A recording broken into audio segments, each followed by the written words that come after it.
Radiate Christ so intensely that people ask you who Jesus is. To be part of the change where Christ comes into our lives and also changes this world.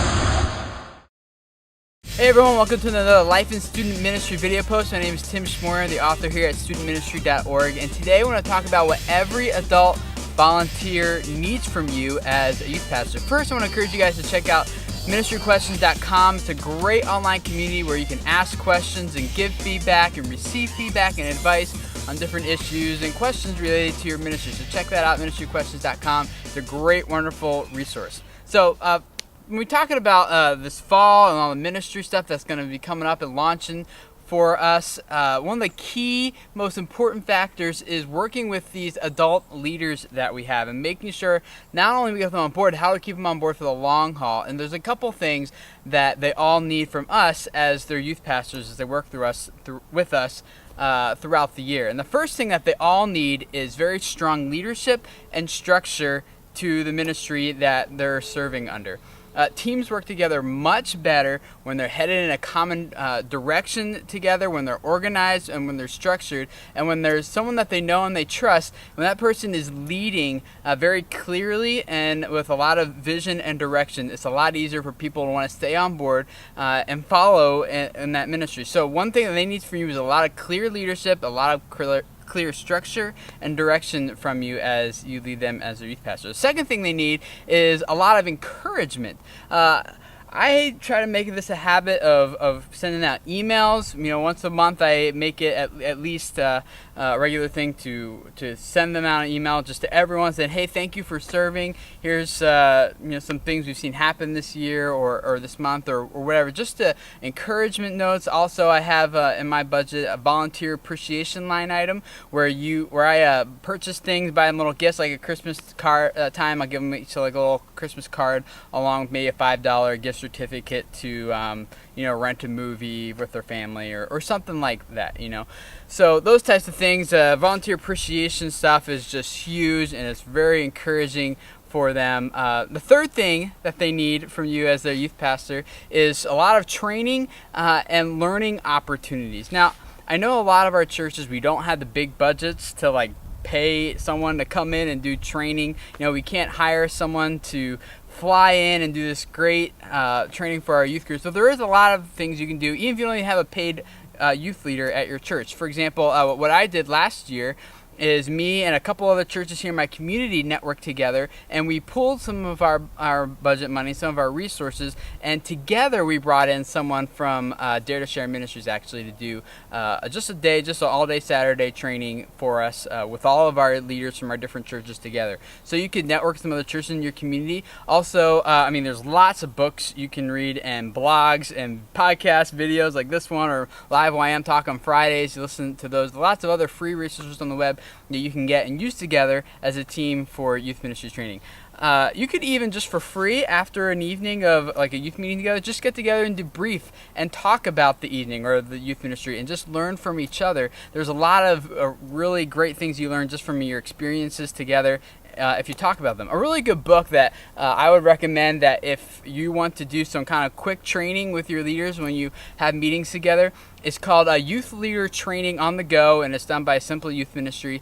And the link to get it is really long, so I'll post in the lower third right below this video where you can go and get that. It's going to be tinyurl.com/ym training. Type that in your browser, it'll take you straight to the book.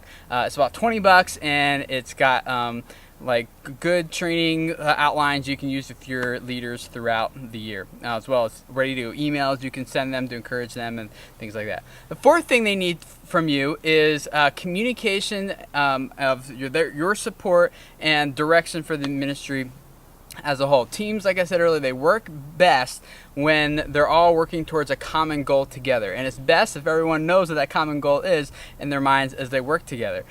So what is your vision for the youth ministry? Where are you going as a whole? Where is God taking your ministry? And does everyone on your team have a clear picture of what that is and what it looks like?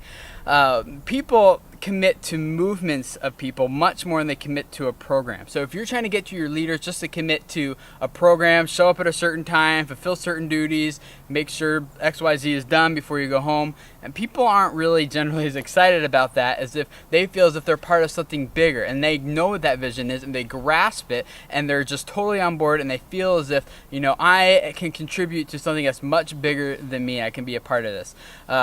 So make sure you know what your vision is and communicate that, and get people to commit to that rather than the programs, because they'll commit to you as a leader and they'll commit to the ministry that's going on and the vision more than they will just committing to a program. There's a lot of mosquitoes out here right now. Oh man.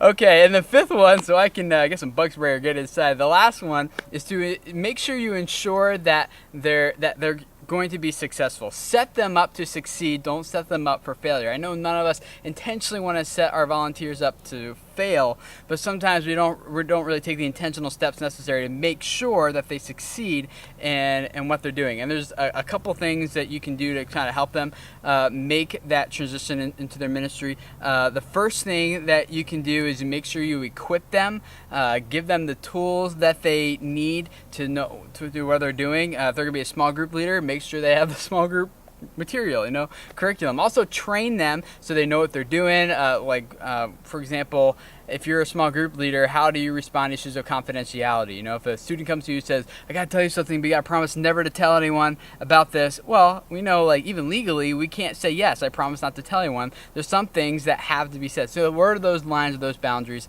fall? They need to be trained in some of those areas.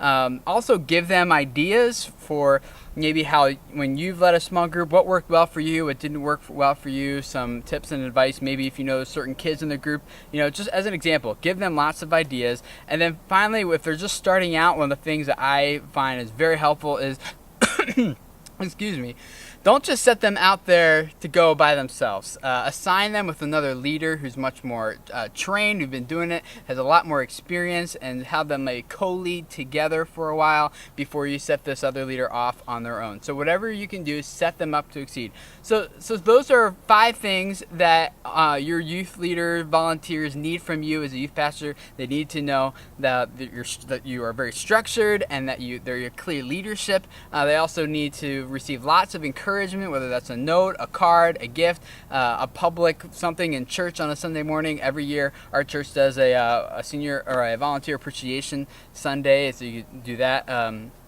Training and opportunities for learning, they all need that.